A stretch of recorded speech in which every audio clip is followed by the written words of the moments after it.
श्रुतं शोकविनाशकारकम् नमामि विघ्नेश्वरपादपङ्कजम्।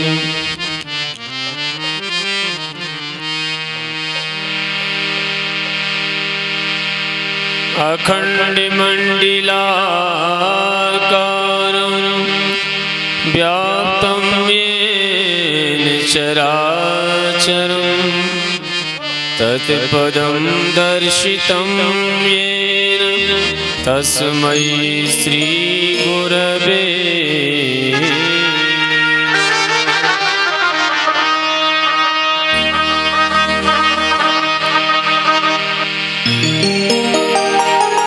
श्री राधे मेरी स्वामिनी,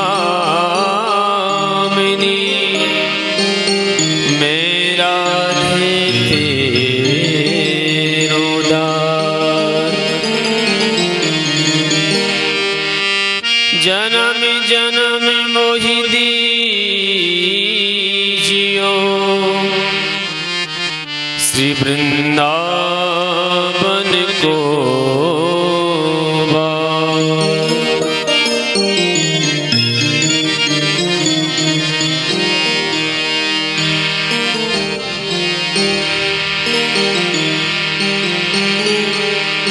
रमण रेति लोट्यो नहीं और कियो ने जमुना।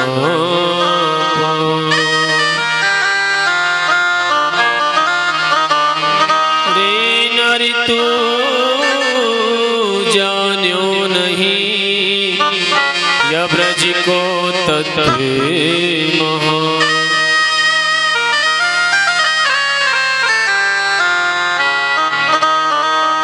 आइए भाव सदा के साथ में कुछ ही समय में परम पूज्य महाराज श्री व्यास मंत्री पधारने वाले हैं। आइए उससे पहले कथा का शुभारंभ होने से पहले सभी श्रोतागण जो जलपान आदि से निवृत्त हो चुके हैं अति शीघ्र ही कथा पांडाल में आकर के बैठे। कुछ ही समय में परम पूज्य महाराज जी पधारने वाले हैं। आज एकादशी का बड़ा ही पावन पर्व दिवस। कथा का शुभारंभ होने से पहले आइए मनमाने को पावन पवित्र करेंगे, हरि नाम का आश्रय करेंगे।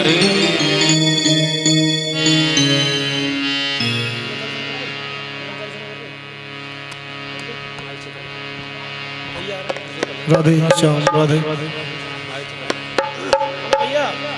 श्री राधे राधे राधे राधे श्याम राधे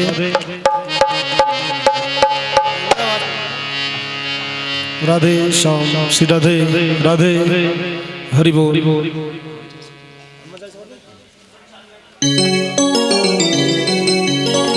बोली बांके बिहारी लाल की जय। सब द्वारने को छोड़ के मैं आया तेरे द्वार। श्री वृषभान की लाडली न क्यों मेरी ओर निहार।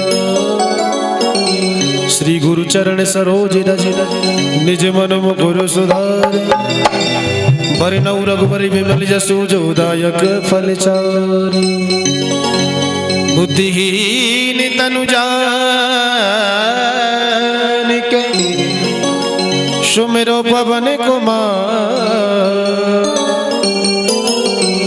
बोले बुद्धि विद्या देहु मोहे हरहु कलेश विकार। जय हनुमान ज्ञान गुण सागर। जय कपीस तिहु लोक उजागर। राम दूत अतुलित बल धाम। अंजनी पुत्र पवन सुत नाम। महावीर विक्रम बजरंगी। कुमति निवार सुमित के संगी। कंचन वरन विराज सुवेश। कानन कुंडल कुंचित केसा हाथ वज्र और ध्वजा विराजे कान्हे मूछ जनेऊ साजे शंकर सुवन के श्री नंदन तेज प्रताप महाजगवंदन विद्यावान गुणी अति चातुर राम काजे करबे को आतुर प्रभु चरित्र सुनबे को रसिया राम लखन सीता मन बसिया सूक्ष्म रूप धरि सियहि दिखावा विकट रूप धरि लंक जरावा हिम रूप धरि असुर संहारे रामचंद्र जी के काज समारे लाए सजीवन लखन जियाए श्री रघुवीर हरष उर लाए रघुपति की बहुत बड़ाई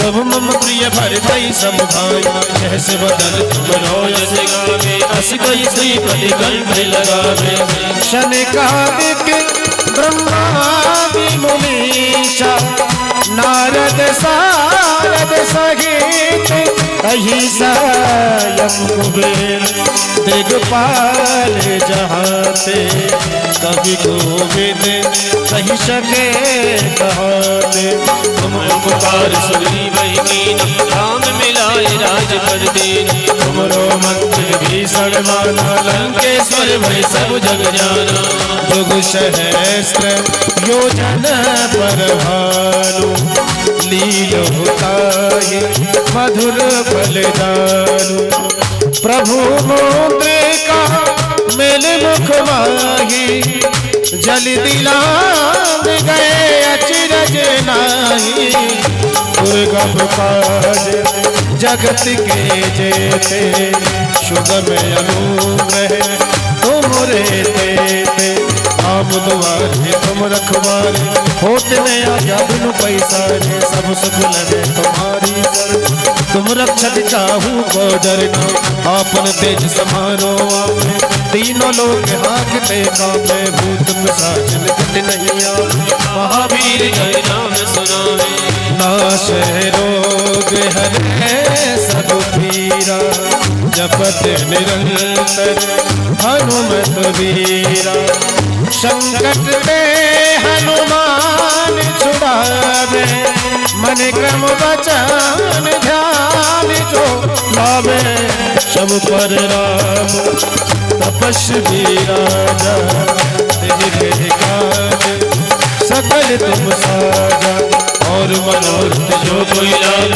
सोई अमित जीवन फल पावे चारों युग प्रताप तुम्हारा है प्रसिद्ध जगत उजियारा साधु संत के तुम रखवारे असुर निकंदन राम दुलारे अष्ट सिद्धि नौ के नाम असबर दीन जानकी माता ओम रसायन तुम्हारे पासा सदा रहो रघुपति के दासा तुम्हारे भजन राम जी को भावे जन्म जन्म के दुख बिसरावे अंत काले रघुबरपुर जाहि जहाँ जन्म हरि भक्त कहाहि और देवता चेत न धरहि अनुमत से शरभ सुख करहि संकट कटे मिटे सब पीरा जो सुमरे हनुमत बलबीरा जय जय जय हनुमान गोसाई कृपा करहु गुरुदेव की नाई जो सतबार पाठ करे को छूटई बंदी महासुख हो ये पढ़े हनुमान चालीसा होई सिद्ध साखी गौरी तुलसीदास सदा हरि तेरा जना हृदय पवन तने संकट हरण मंगल मूर्ति राम लखन सीता सहित हृदय बसहु सुरभु हेलो हेलो हेलो हेलो बोली सियापत रामचंद्र भगवान की hello hello Hanuman ji Shri Radhe Radhe hello hello hello Shri Radhe Shri Radhe Radhe जय श्री कृष्ण श्री राधे श्री राधे श्री राधे श्री राधे श्री राधे जय श्री कृष्ण श्री राधे राधे ठीक हेलो श्री राधे राधे श्याम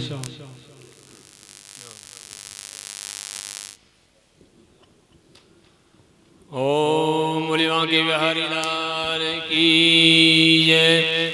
ओम हरि ओम महामंगलम भगवान विष्णु मंगलम गरुड़ध्वज मंगलम पुंडरीकाक्ष मंगला ओ हरि। आई बड़े भाव श्रद्धा के साथ में भाव सप्ताह का तृतीय दिवस परम पूज्य महाराज श्री व्यास हो चुके हैं। हमारे कथा के आज के मुख्य यजमान विनोद जी क्या नाम है? विनोद जी क्या नाम है?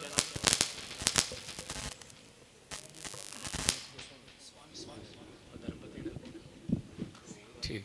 हमारे श्री दिनेश स्वामी जी वो उनकी साथ में धर्मपत्नी आज की मुख्य यजमान हैं और हमारे श्री अनिल गुप्ता जी श्रीमती अनीता देवी मंच पे आकर के भागवत का पूजन पूज्य महाराज श्री का अर्चन बंदन अभिनंदन करेंगे और परम पूज्य महाराज जी रामकथा वाले महाराज जी पधार चुके हैं उनका भी पूजन अर्चन बंदन करेंगे।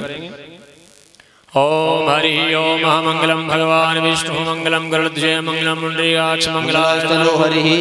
ओम पुरन्तु मां देवजनाः पुरन्तु मनसा देव पुरन्तु विश्वा भूतानि जातवेदः पुरीहि माम्। ओम सच्चिदानंद रूपाय विश्वोत्पत्त्यादि हेतवे तापत्रय विनाशाय श्री कृष्णाय वयं नमः। श्री राम जय जय राम। बोलो श्री राम जय जय राम। श्री राम जय राम। बोलो श्री राम जय राम। श्री राम जय जय राम। बोलो श्री राम जय राम। श्री राम जय जय राम। बोलो श्री राम जय राम। बोलो श्री राम जय जय राम। बोलो जय सिया राम जय हनुमान। जय सिया राम जय हनुमान। बोलो श्री राम जय राम। श्री राम जय राम। श्री राम जय राम। बोलो श्री राम जय राम। बोलो श्री राम जय राम। बोलो श्री राम जय राम। बोलो श्री राम जय राम। श्री राम जय राम जय राम। बोलो श्री राम जय राम। बोलो श्री राम जय राम। बोलो श्री राम जय राम।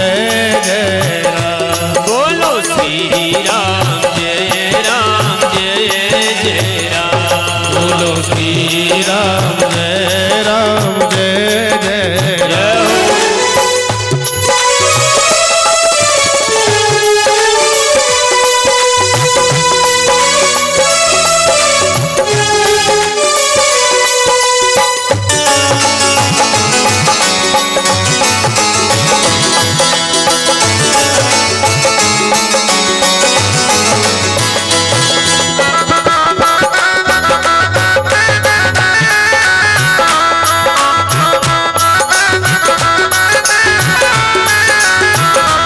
बोलो जय सिया राम जय हनुमान।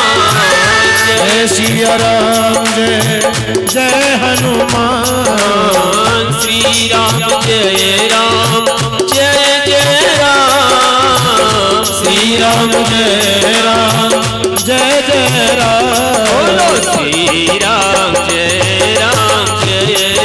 जय राम श्री राम राम जय जय राम बोलो श्री राम जय राम जय जय राम बोलो श्री राम जय राम जय जय राम बोलो श्री राम जय राम जय जय राम बोलो श्री राम जय राम जय जय राम श्री राम जय राम जय जय राम ओ श्री राम जय राम जय जय राम बोलो श्री राम जय राम जय जय राम श्री राम जय राम जय जय राम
श्री राधे।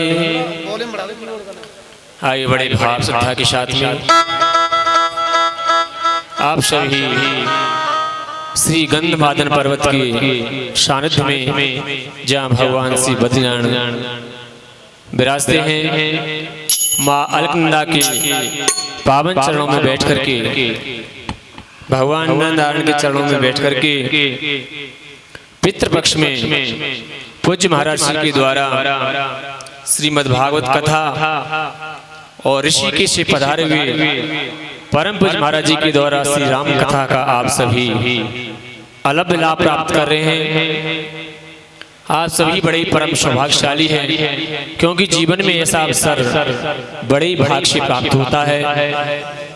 भाग्योदयेन बहुजन्म समर्जितेन सत्संगमं जलवति पुरुषो यदा वै अज्ञान हेतु कृत मोह मदांधकार नासम विधायि तदोदयते विवेक। नारद जी कहते हैं सनकादिक ऋषियों से, हे ऋषियों, ये सत्संग जब व्यक्ति के उसके पुण्य उदय होते हैं और एक जन्म नहीं, जन्म जन्मांतर, युग युगांतर और कल्प कल्पांतर के जब उसके पुण्य उदय होते हैं, तभी संतों का संग और कथा सुनने का हमें अवसर प्राप्त होता है। तो आइए अब विलंब न करते हुए परम पूज्य महाराज श्री व्यासी ने सभी महापुरुषों के साथ में बैठ करके आज भाव सप्ताह का तृतीय दिवस प्रातः काल की पावन पवित्र वेला में आप हम सभी परम पूज्य महाराज जी के मुखारबिंद से आज एकादशी का बड़ा ही पावन दिवस, उसकी प्रसंग में श्रीमद् भागवत की कथा का आप सभी भाव और श्रद्धा के साथ में श्रवण करेंगे। जय श्री कृष्ण।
हृदये संवित् तं नृसिंहमहं भजे तं नृसिंह।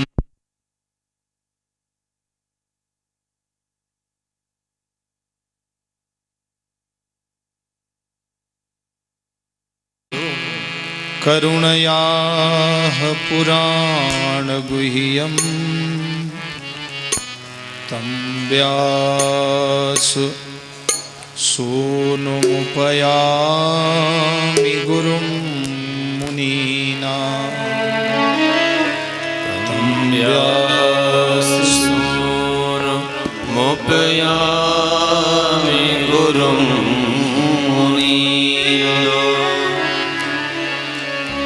ध्येयं सदा परिभवग्नमभीष्टदोहम् तीर्थास्पदं शिवविरिञ्चिनुतं शरण्यं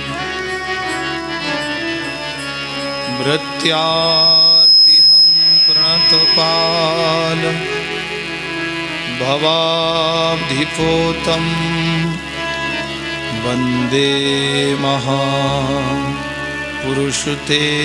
चरणारविन्दम्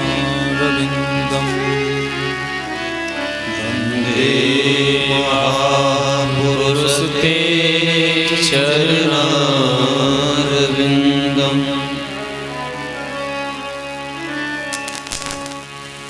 नमोऽस्त्वनन्ताय सहस्रमूर्तये सहस्रपादाक्षुषुरोर्वाहे सहस्रनाम्ने पुरुषाय शाश्वते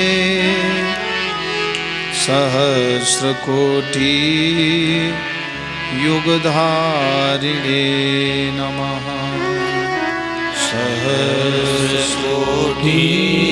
युगधारिणे नमः। बोलो वृंदावन बिहारी लाल की कृष्ण कन्हैया लाल की जय जय श्री राधे। परम मंगलमय परात्पर अखिलेश्वर भक्त वांछा कल्पतरु नित्य शुद्ध बुद्ध मुक्त परमात्मा के पावन चरण कमलों में बैठ करके भगवान की आनंदमयी कथा श्रवण करके अपने मानव जीवन को सफल बनाएं। श्रीमद् भागवत के ओरों झरों से पयोधरों से झरता हुआ निर्झरता हुआ पायपान करके मज्जन करके ज्ञाता के कृतकृत्य पुण्य यथार्थ हो जाएं, प्राप्तव्य हो जाए। जीते जी ज्ञानानंद की प्राप्ति करके अपने मानव जीवन को सफल बनाएं।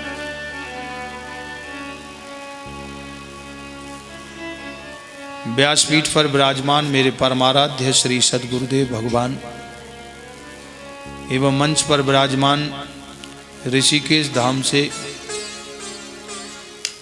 पधारे हुए राम कथा के परम विद्वान संत शिरोमणि महामंडलेश्वर परम पूजनीय 1008 स्वामी गणेश दास जी महाराज एवं मंच पर विराजमान सभी संतों को प्रणाम, चरण कमलों में दंडवत। बरसाने धाम से पधारे हमारे विनोद दास जी महाराज एवं वृंदावन से आए हुए सभी आचार्य शास्त्रीगण एवं उपस्थित सभी धर्मानुरागी भगवत प्रेमी सज्जनों, भक्तिमती माताओं बहनों, भगवान की कथा से पूर्व आइए प्रभु के चरणों में प्रार्थना करते हैं, फिर भगवान की कथा श्रवण कराने का प्रयास करते हैं।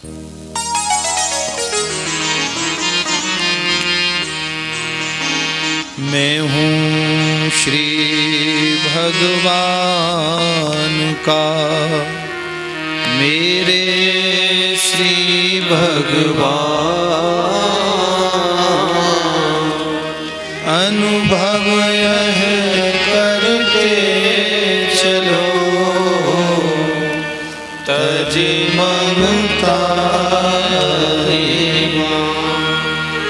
वृंदावन शोभन नहीं नंद गाँव सोगा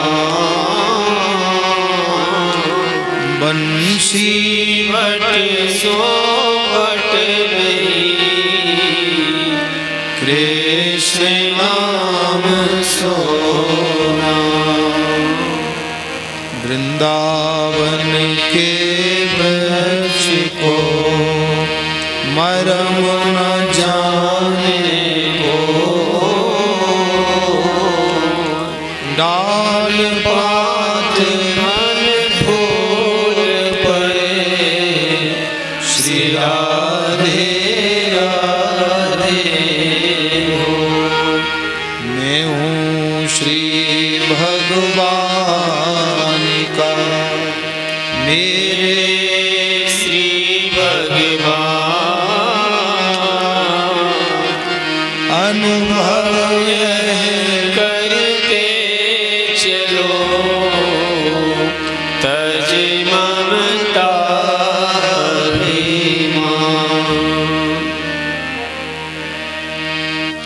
श्री राधे राधे गोविंद गोविंद राधे राधे राधे गोविंद गोविंद राधे राधे राधे गोविंद राधे राधे राधे गोविंद गोविंद राधे गोविंद राधे गोपाल राधे गोविंद राधे गोपाल राधे राधे राधे गोविंद राधे राधे गोविंद गोविंद राधे राधे राधे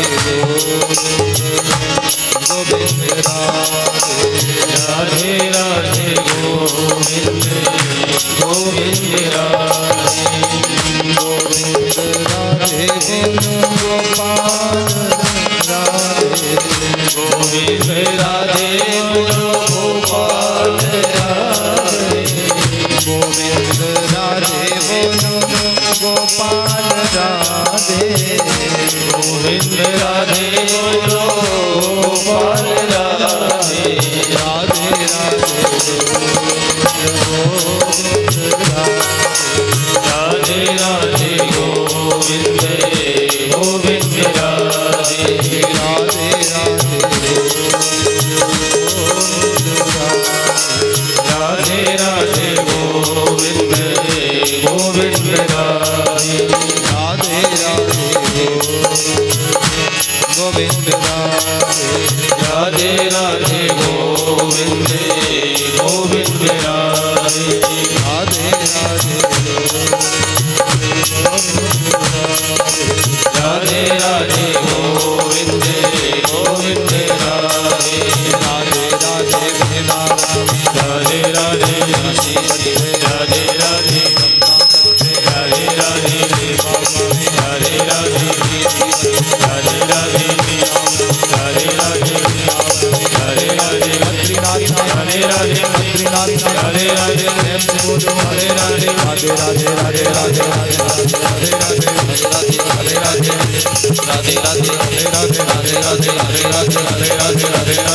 राधे राधे राधे हरे राधे राधे राधे हरे राधे हरे राधे हरे राधे हरे राधे हरे राधे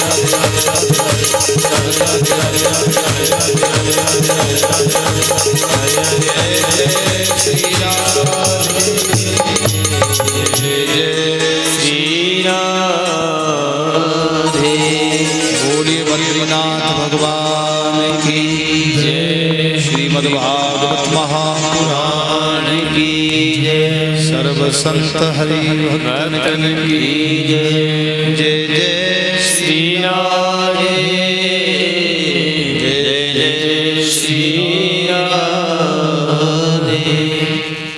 परम मंगलमय नित्य शुद्ध बुद्ध मुक्त परमात्मा के पावन चरित्र जो देव दुर्लभ हैं। कल सायंकाल के पूर्व प्रसंग में परमहंसों के सूर्य आचार्यपाद श्री सूर्य जी महाराज ने नैमिषारण्य क्षेत्र में 88,000 ऋषियों को भगवान की कथा सुनाई।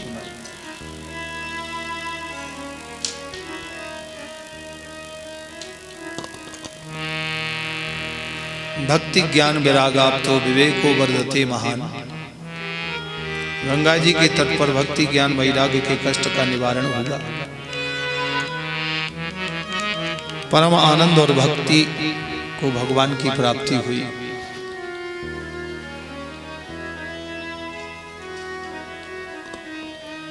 महापापी धुंधकारी की कथा आपने सुनी। भागवत कथा से धुंध मोक्ष हुआ। कथा श्रवण करने की विधि श्रवण करी। नियम की हमें क्या करना है।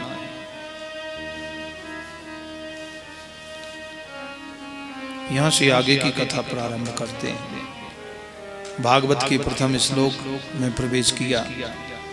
वैसे तो विद्वानों ने अनेक भागवत के मंगलाचरण में 108 अर्थ बताए। भागवत का मंगलाचरण प्रारंभ ब्रह्म सूत्र से किया गया। विद्वानों ने तो अनेक अर्थ निकाले, क्योंकि मुख्यतः ब्रह्म सूत्र से भागवत का मंगलाचरण किया। पहला मंत्र है ब्रह्म सूत्र का, अथातो ब्रह्म जिज्ञासा। और द्वितीय मंत्र है जन्माद्यस्य यथा। तो भागवत का पहला श्लोक जन्माद्यस्य ब्रह्म सूत्र से किया गया। ब्रह्म सूत्र से क्यों किया? ये ब्रह्म संबंध कराने में समर्थ है प्रभु की कथा। भगवत प्राप्ति के मार्ग में सहयोग प्रदान कराने में समर्थ है प्रभु की कथा। इसलिए ब्रह्म सूत्र से भागवत का मंगलाचरण प्रारंभ किया। मंगलाचरण किसको कहते हैं? बोले जिसमें मंगलमय आचरण है। जिस क्रिया के द्वारा भगवान की प्राप्ति का मार्ग मिले, उसी क्रिया का नाम मंगलाचरण है।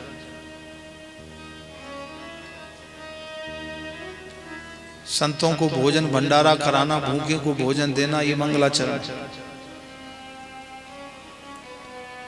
भगवान के मंदिर की परिक्रमा में झाड़ू पोंछा करना, ये मंगलाचरण है।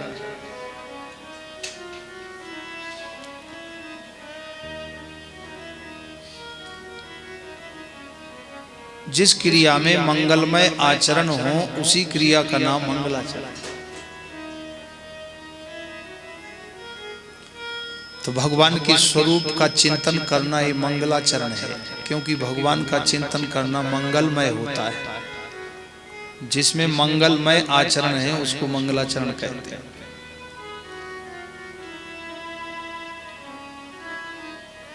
आप भले ही बाजार में जा रहे हैं और बाजार में नाच गान हो रहा है, खा पी रहे हैं, लड़ रहे हैं, झगड़ रहे हैं, आप वहां से निकले, पंसारी की दुकान से पूजा की सामग्री ला रहे हैं,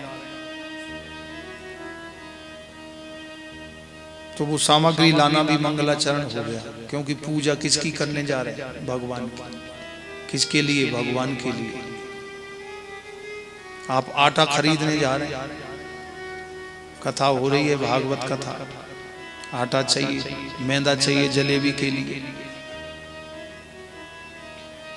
तो ये मैदा खरीदना भी मंगलाचरण है। क्योंकि उसमें चिंतन, संतों का भोजन, भगवान को भोग लगेगा, संगत भोजन करेगी, मंगलमय आचरण है, इसको भी मंगलाचरण कहते हैं। तो मंगलाचरण में सबसे पहले जन्माद्यस्य यतोन्वयादि तरतश्चार्थे स्वभिज्ञः स्वराट तेने ब्रह्म हृदय आदि कवये मुह्यन्ति यत्सूरया। तेजो बारी मृदाम यथा विनिमयो यत्र त्रिसर्गो मृषा धामना स्वेन सदा निरस्त कुहकम सत्यम परम धीमहि। बहुत ही सुंदर मंगलाचरण किया है श्री वेद व्यास जी ने, श्री सुखदेव जी महाराज ने परीक्षित को सुना। तो बोले जन्माद्य से यतः, जिन भगवान का जन्म वसुदेव जी के घर में हुआ, जन्म आदि यस यतः, आदि शब्द लगाया, और जिन भगवान ने जन्म से लेके अपनी लीलाएं करना प्रारंभ कर दिया। तो किसी ने कहा कि वसुदेव जी के घर में भगवान का जन्म थोड़ी हुआ है, वो तो कंस के जेल में भगवान भय, जेल में भगवान पैदा हो गए, पैरे बारे सब नींद में सो गए। तो न्याय ने एक सुयुक्ति बताई, तर्क आया कि घर को घर नहीं कहते। न्याय ने एक सुयुक्ति दी, बोले वसुदेव जी के घर में भगवान का जन्म हुआ। बोले कैसे हुआ, भगवान तो जेल में जन्म ली। तो बोले नहीं, घर को घर नहीं कहते, गृहिणी साथ में हो उसको घर कहते हैं। भाई गृहिणी के बिना तो वो आश्रम है, गृहिणी हो उसको घर कहते हैं। तो बोले ना ग्रहम ग्रह मिथ्या हो, गृहिणी ग्रहम उच्यते इति न्याय है ना। न्याय ने सिद्ध कर दिया कि घर को घर नहीं कहते हैं, गृहिणी साथ में है उसको घर कहते हैं। तो वसुदेव पत्न्याम देवक्याम अस्य श्री कृष्णस्य जन्मादि भवति, जिन वसुदेव जी की पत्नी देवकी के गर्भ से भगवान का जन्म हुआ। तो वसुदेव गृहे जाते, वसुदेव गृहे जाता, भगवान के घर वसुदेव के घर में ही हुआ है। फिर आदि शब्द लगा है, आदि शब्द का तात्पर्य क्या है, जैसे भोजन आदि, वस्त्र आदि। आदि शब्द का मतलब आगे और कुछ कहा जा रहा है। तो जिन भगवान ने जन्म से ही अपनी लीला करना प्रारंभ कर दिया।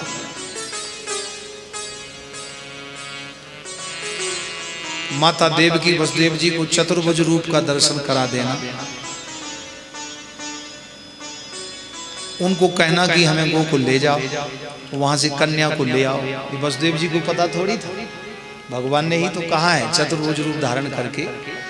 तमद्भुतम बालकम अम्बुजे क्षणम चतुर्भुजम शंख गदार युधायुधम श्रीवत्स लक्ष्मम गल शोभि कौस्तुभम पीतांबरम सांद्र पयोद सौभगम। अद्भुत शक्ति प्रकट हुई है। और उन्होंने वसुदेव जी से कहा, वसुदेव जी वहां से कन्या को ले आए और लाला को सुलाया। फिर आगे शब्द में चारथे स्वभिज्ञा स्वराट, स्वभिज्ञा अभिज्ञा निपुणा, कंस वंचनादिषु अभिज्ञा निपुणा, जो कंस आदि दैत्य दानवों को मूर्ख बनाने में बड़े कुशल हैं, ऐसे भगवान श्री कृष्ण। स्वराट, चारथे स्वभिज्ञा स्वराट। स्वराट कहते हैं जो बाल सखाओं के बीच में बैठ के सुशोभित हो रहे। स्वेषु गोपेषु राजते इति स्वराट, जो बाल सखाओं में बैठ के सुशोभित हो रहे। 10वें स्कंद में भगवान की बाल लीलाएं आएंगी, उसमें विस्तार से बताया जाएगा स्वराट किसको कहते हैं। भगवान बछड़े चराने जाते हैं तो भोजन नहीं ले जाते हैं। 12 बजे भूख लगी, सो श्री दामा से कहा भैया तीनों भोजन करेंगे, तू अपनो भोजन लाया होगा। बोलो हाँ कन्हैया। बोले आज मैं अपना भोजन लाया वो भूल गए हो। बोले ठीक है। मधुमंगल बोला ना कन्हैया मेरो भोजन करियो, मेरी मैया ने नहाए धो के बढ़िया कचौड़ी बना के लाया। मधुमंगल तन सुखा मन सुखा बल तो सखा, सब कहने लगे मेरा भी करियो मेरा भी। अच्छा बोलो भैया लड़ो मत, हम सबको भोजन करें। 12 बजे बछड़े जमुना जल पी करके बैठे थे। अब सबरे वाल वाल कहे मेरा भोजन कर। भगवान ने कहा अच्छा तुम लड़ो मत, सब लोग बैठ जाओ चारों तरफ। और बीच में हम बैठ जाते, चारों तरफ बैठ गए, अब बीच में कन्हैया। अब सब कहें कि मेरी तरफ मुंह करो, अब पीठ तो कहीं होएगी, मुंह कहीं, सब बोलेगी ना मेरी तरफ मुंह करो। अब कन्हैया ने ऐसा रूप धारण किया कि सबरे ग्वाल बालन को ऐसे लग रहे हो जैसे कन्हैया का मुख मेरी तरफ ही, ऐसा रूप धारण किया। चार थे सुभिज्ञा सुराट, सुभिज्ञा निपुणः कंस वंचनादिषु स्वेषु गोपेषु राजते इति सुराट। जो बाल सखाओं के बीच में सुशोभित हो रहे हैं उनको सुराट कहते हैं। चार थे सुभिज्ञा सुराट, तेने ब्रह्म हृदय आदि कवये मुह्यन्ति यत्सूरया। तेने ब्रह्म हृदय आदि कवये, आदि कवि जो ब्रह्मा है उनको भी मोहित करने में बड़े कुशल हैं भगवान। यानी ब्रह्म सृष्टिकर्ता जो ब्रह्मा है वो भी भगवान की बाल लीलाओं को देख के व्यामोहित हो गए कि माखन चोरी क्यों करी, गैया क्यों चराई, भगवान थे, एक जगह बैठ के सब कुछ कर सकते थे, ऐसा नहीं।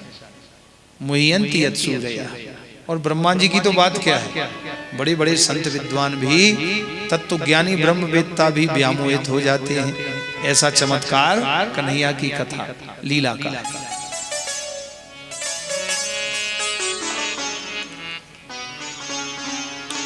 तेजो वारि मृदाम यथा विनिमयो यत्र त्रिसर्गो मृषा धाम्ना स्वेन सदा निरस्तकुहकं सत्यं परं धीमहि सत्यं परं धीमहि। इस श्लोक के तीसरे पाद में भगवान की बांसुरी का चमत्कार किया है। तेजो वारी मृदाम, जब कन्हैया बांसुरी बजाते हैं तो कल कल कल्लोल करती हुई कमनीय कालिंदी का कलरव कुंठित हो जाता है। जो निरंतर अव्याहत गति से बहने वाली यमुना का प्रवाह पत्थर की भांति रुक जाता है। और जो गिरिराज गोवर्धन है वो कन्हैया की बांसुरी को सुन के आर्द्र होकर के पिघलने लगते हैं। ऐसा चमत्कार कन्हैया की बांसुरी का। सूर्य शीतल लगने लगता है, चंद्रमा उष्णता देने लगता है, गैया घास चरना बंद कर देती है, बछड़े अपनी मां का दूध पीना बंद कर देते हैं। दूध पीते समय कन्हैया की बांसुरी सुनते हैं तो कान चढ़ा के देखते हैं कि ये बांसुरी कहाँ बज रही है। उनका मुख का दूध कंठ में ही रुक जाता है, ना अंदर निकलते हैं ना बाहर उबलते हैं। ऐसा चमत्कार कन्हैया की बांसुरी का है। तेजो भारी मृदाम यथा विनिमयो। तेजो, तेज माने सूर्य, सूर्य शीतल लगने लगता है, चंद्रमा उष्णता देने लगता है। जल में थल और थल में जल की विपरीत स्थिति हो जाती है। ऐसा चमत्कार कन्हैया की बांसुरी का है।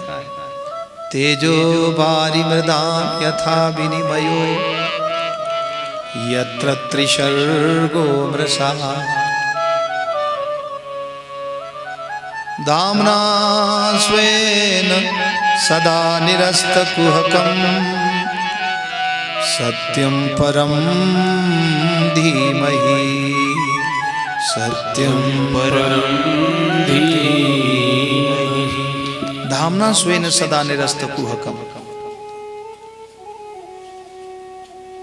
ये भगवान की यत्र त्रिसर्गो मृषा, ये अमृषा सत्य है भगवान की लीला।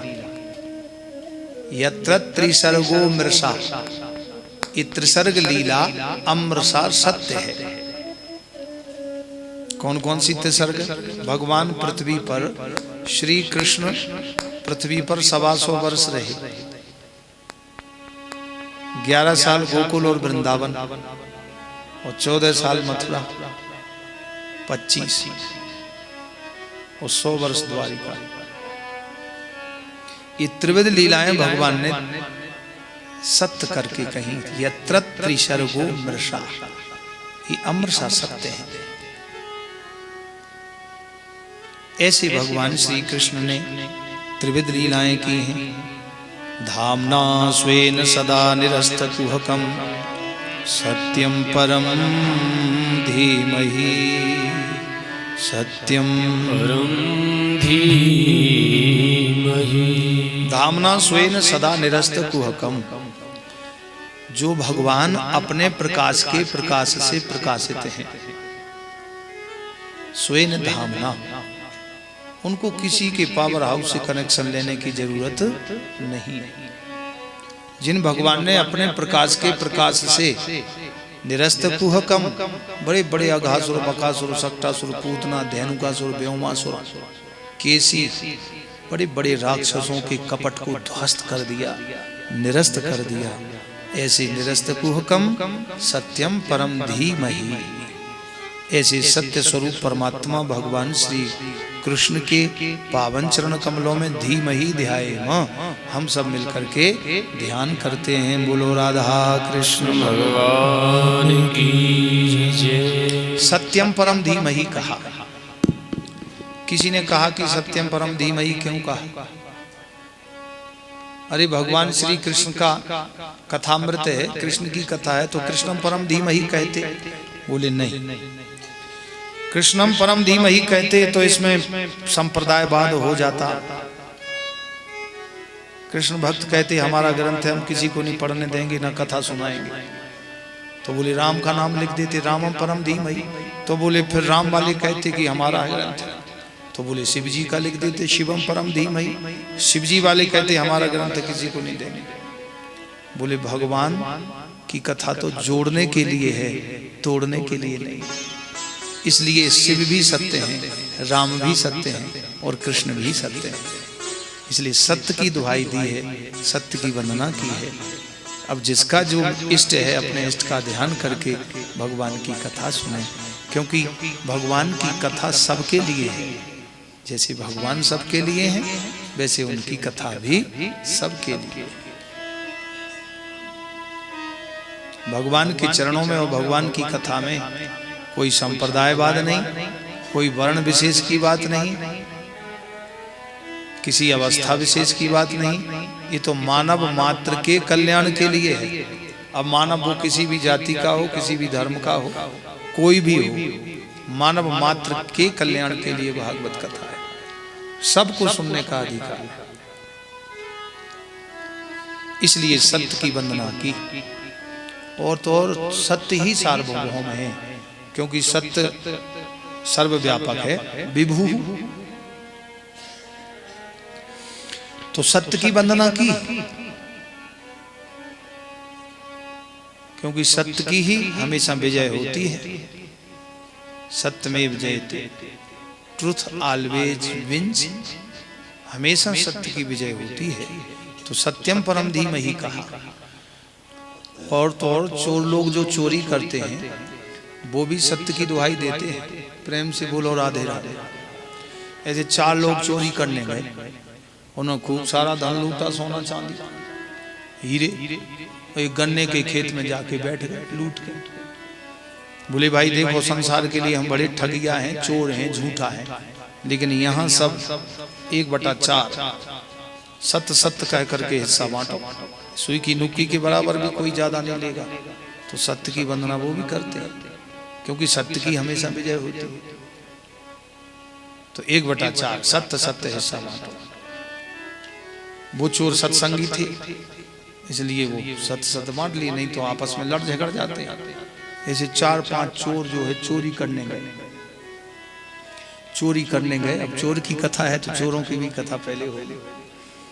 तो 5 चोर थे, सो वो चोरी करने गए। घर जैसे ही पहुंचे, सो जिस घर में घुसे उसमें 6 आदमी थे और ये थे 5 चोर। वो भी धींगरा थे, अच्छे हट्टे कट्टे मोटे ताजे। सो 5 चोरों को दबोच लिया और दे मार हाथ पैर जो है ढीले कर दिए। अब तो वो हाथ पैर जोड़े, भैया किसी से कहना मत, अब तुम्हारे यहाँ जीवन में कभी नहीं आएंगे, भागो यहाँ से। सो भागे, जाके दूर खेत में आधी रात के गन्ने के खेत में पड़े रहे। अब हाथ पैर सूजे पड़े, पिटाई के मारे चलना मुश्किल। उसमें से एक चोर था जो कम पिटा था, तो वो चार आना पैसा छुपा लाया था, मुंह में दबा लाया था। तो बोले भाई ऐसा करो, कोई तेल वेल लाओ, जी पैर की सुताई हो जाए तो चलने फिरने लायक हो जाए। सो वो एक गिलास उठा लाया था चोरी से, पीतल का, वो फूल वाला गिलास होता है ना, पहले चलते थे पीतल के फूल वाले गिलास। नीचे उनका स्टैंड में भी कम से कम 2-3 अंगुल स्टैंड गहरे होते थे। तो उस गिलास में वो तेल लेने गया दुकान पर। सो वो 4 आना का तेल लाया, वही तेल चोट ठीक करने का, और एक बार मालिश कर दो चोट ठीक हो जाती है। तो उसने पूरा गिलास भर लिया और तेल बच गया थोड़ा। बोले भाई 4 आने का पैसा का तेल फुल भर गया, गिलास तुम्हारा थोड़ा बचा है। तो उसने उस गिलास को उल्टा करके वो बोले इसमें कर दो। वो गिलास जो था ना नीचे स्टैंड, उसमें जो गड्ढा होता, बोले बाकी इसमें कर दो तेल। सुबह उसमें लेके आ रहा था ऐसे। अब चलते चलते जैसे गन्ने के खेत में आया तो चोरों से कहा देखो बहुत तेल आया, इतना ज्यादा था कि बहुत आ गया। तो बोले कहाँ है? बोले इतना ही सा है। बोले और इस तरफ है। तो जितना था उसको उल्टा करके दिखा, वो और गिर गए। बेचारे चोर बड़े चिल्लाए, दुखी भाई, जैसे तैसे महीना 2 महीना में ठीक हो पाए। तो चोरों की ये हालत होती है। लेकिन सत्य की दुहाई वो भी देते हैं कि भैया दुनिया के लिए चोर हैं, लेकिन बराबर हिस्सा बांटो, सत्य सत्य का, क्योंकि सत्य सार्वभौम है। बोले इसका प्रमाण क्या है? बोले इसका प्रमाण भागवती ही प्रमाण है। बोले क्या? बोले भगवान जब माता देवकी के गर्भ में आए तो देवता कारागृह में जाके भगवान को सत्य सत्य कह करके पुकारा। सत्यव्रतम सत्य परम त्रिसत्यम सत्यस्य योनिम निहितम च सत्य सत्यस्य सत्यमृत सत्य नेत्रम सत्यात्मकम त्वाम शरणम प्रपन्ना। आपका चलना भी सत्य, आदि में सत्य, मध्य में सत्य और अंत में सत्य, तीनों कालों में सत्य स्वरूप परमात्मा आप ही तो हैं। इसलिए सत्य की वंदना की। जब हम आप नहीं थे तब भी भगवान थे, हम आप हैं तब भी भगवान हैं, और हम आप नहीं रहेंगे तब भी भगवान रहेंगे। इसलिए भगवान ने अपनी दिव्य बांसुरी बजाई, और बांसुरी बजा करके समस्त भक्तों के मनोरथ पूर्ण किए। वृंदावन बंसी बजी मोहे तीनों वो तीनों मोहे नहीं, छुपे कौन की ओट, छुपे कौन की ओट। वृंदावन बंसी बजी, तीनों लोग मोहित हो गए। भगवान ने ऐसी बंसी बजाई है कि सब मोहित हो गए। इसलिए बांसुरी बजावे चले टेढ़ी मेढ़ी चाल है, ऐश्वरी जसोदा मैया तेरो नंद लाल।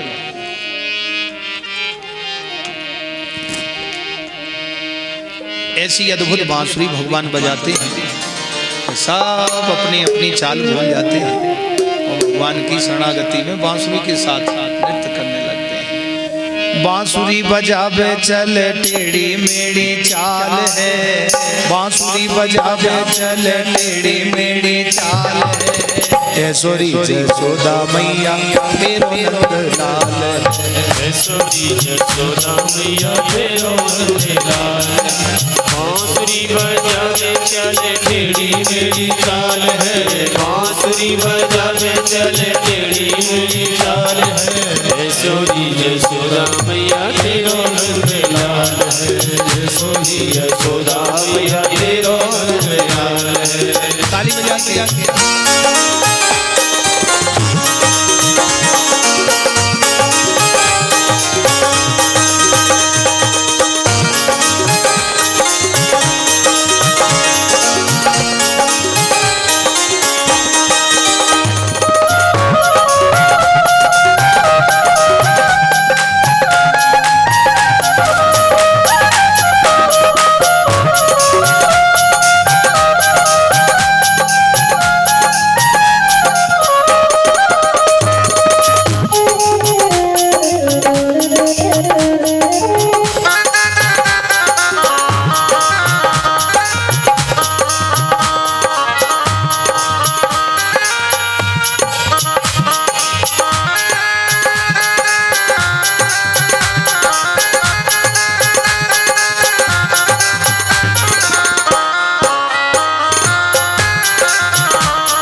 तो ब्रह्मा को समाधि शंभु छूट गई, ब्रह्मा को समाधि शंभु छूट गई। गाय शंभु त्याग लग पार्वती रूठ गई, गाय शंभु त्याग लगे पार्वती रूठ गई। हंस मुख गावे वो चलावे न मान है, हंस मुख गावे वो चलावे न मान है। यशोरी यशोदा मैया तेरो नंदलाल, यशोरी यशोदा मैया तेरो नंदलाल है। बांसुरी बजावे चले टेढ़ी मेरी चाल है, बांसुरी बजावे चले टेढ़ी मेरी चाल है। यशोरी यशोदा मैया तेरो नंदलाल, यशोरी यशोदा मैया तेरो नंदलाल।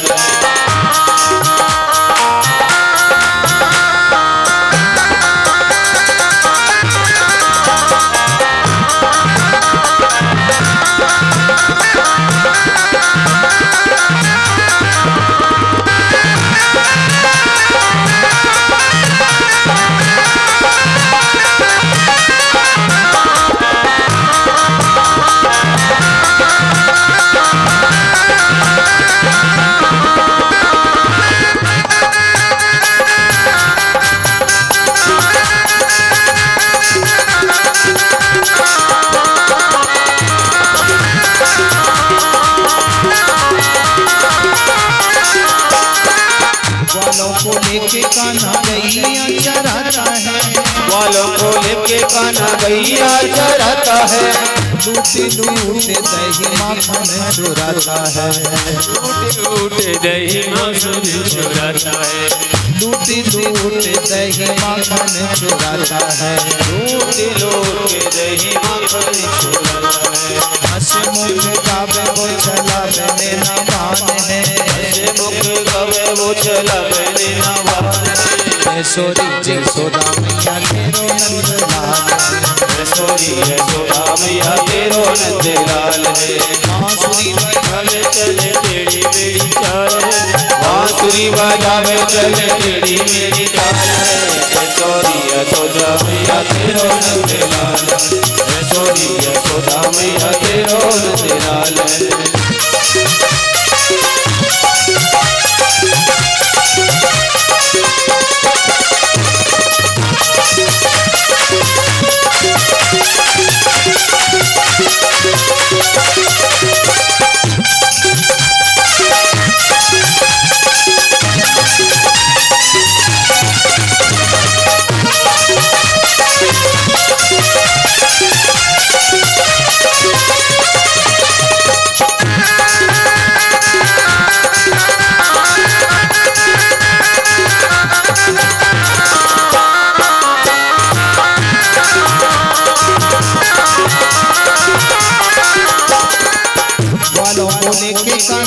माखन चुराता है, ग्वाल वालों के तने माखन चुराता है, लूटी लूटी दही माखन चुराता है, लूटी लूटी दही माखन चुराता है।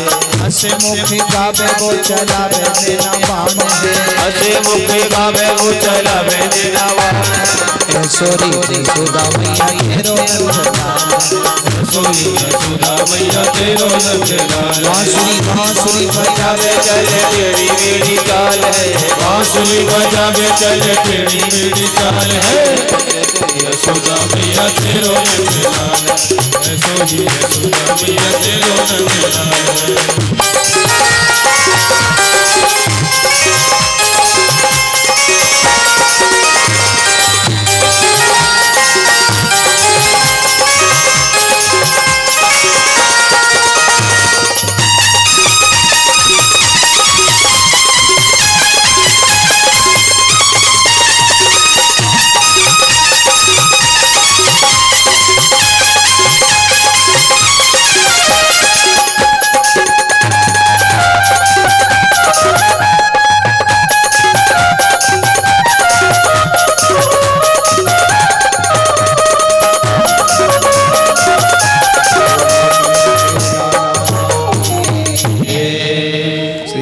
कृष्ण लाल की, नंद के लाला की। बांसुरी बजावे चले टेढ़ी मेढ़ी चाल है, ऐश्वरी जसोदा मैया तेरो नंदलाल। प्रेम से बोलो राधे राधे। बोल बंसी अरे की जय। बोल श्री राधे। भगवान श्री कृष्ण बांसुरी बजाकर के समस्त ग्वाल वालों को, समस्त गौओं बछड़ों को, मोर पपी हाथी तुर सबको व्यामोहित कर देते हैं। बड़ा चमत्कार कन्हैया की बांसुरी में। इसलिए सत्य की वंदना की। दूसरे श्लोक में पात्रता का वर्णन किया है भागवत में। विषयश्च अधिकारिश्च संबंधश्च प्रयोजनम। भागवत में किसका प्रयोजन किया? बोले परम धर्म का निरूपण किया है। अत्र परमो धर्मा निरूपणम। भागवत में परम धर्म का निरूपण किया है। तो इस भागवत के द्वितीय श्लोक में पात्रता का वर्णन किया। हम कैसे बने जिससे हमें भगवान की कृपा मिले और हम कृपा के पात्र बने।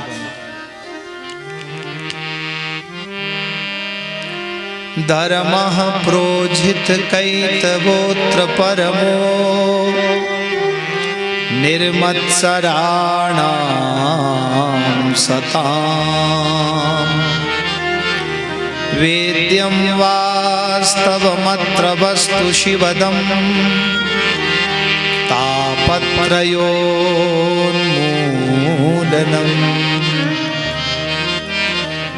श्रीमद्भागवते महामुनिकृते किं वा परैरीश्वरा।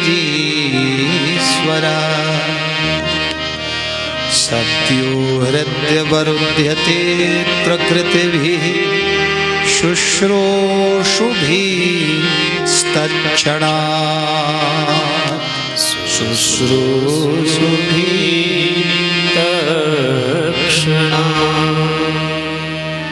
धर्मः प्रोजित कैत्रवोत्र परमो निर्मत्सराणां सताम्। हम भगवान के कैसे पात्र बने जिससे हमें भगवान की कृपा मिल जाए। तो बोले ये हमें पात्रता अवश्य लानी चाहिए। तो क्या पात्रता है? बोले सिंगनी का दूध किसी सोने के बर्तन में ही टिकता है। यदि आपका बर्तन ठीक नहीं है तो वो दूध फट जाएगा। तो हमारा दूध सुरक्षित रहे, फटे ना, तो ऐसा कौन सा पात्र है? तो बोले हृदय रूपी पात्र में भागवत कथामृत रूपी दूध को धारण करें, रखें। तो बोले कैसे रखें? बोले फटेगा नहीं? बोले नहीं। क्यों? बोले जो पात्र साफ सुथरा है उसमें दूध कभी फटेगा नहीं। यदि कोई बर्तन पात्र जो है खट्टा हो, गंदा हो, धुला नहीं हो, तो उसमें दूध फट जाएगा। आप किसी खट्टे बर्तन में दूध रखें तो वो फट जाएगा। यदि आपने बढ़िया मांझ करके गिलास पात्र कपड़े से पोंछ के उसमें साफ सुथरा करके दूध रखा तो उस दूध कई दिनों तक चलेगा, सुरक्षित रहेगा। उस दूध की आप खीर बना सकते हैं, कॉफी बना सकते हैं, चाय बना सकते हैं, दूध है मलाई बना सकते हैं, उपयोग में ला सकते हैं। और यदि किसी खट्टे बर्तन में, गंदे बर्तन में दूध रख दिया, वो फट गया, तो फटे हुए दूध का कुछ नहीं बनता, बिगड़ जाता है। ना चाय बनती, ना कॉफी, ना खीर, ना किसी काम आता है। दूध फट गया। तो बोले ये हमारा हृदय रूपी पात्र है। ये जब तक साफ नहीं होगा तब तक ये भागवतम अमृत रूपी दूध रुकेगा नहीं, फट जाएगा। तो श्री सुखदेव जी कहते हैं कि निर्मत्सराणाम सताम। बोले अपने हृदय से ईर्ष्या को हटा दें तो ये हृदय रूपी पात्र ठीक हो जाएगा। निर्मत्सराणाम सताम, मत्सता कहते हैं ईर्ष्या को। और जब तक ये ईर्ष्या रहेगी हृदय में तब तक भगवत प्रेम प्राप्त नहीं हो पाएगा, भगवत प्रेम की प्राप्ति नहीं हो पाएगी। इसलिए ईर्ष्या किसी को नहीं छोड़ती। बड़े बड़े ज्ञानी ध्यानी नीचे से लेके ऊपर तक ये सबको ग्रस लेती है। तो इससे कैसे बचें? बोले इससे बचना भी जरूरी है। तो तो बोले शरणागति रहस्य जान जाए, अपने आप को सलेंडर कर दे, समर्पित कर दे।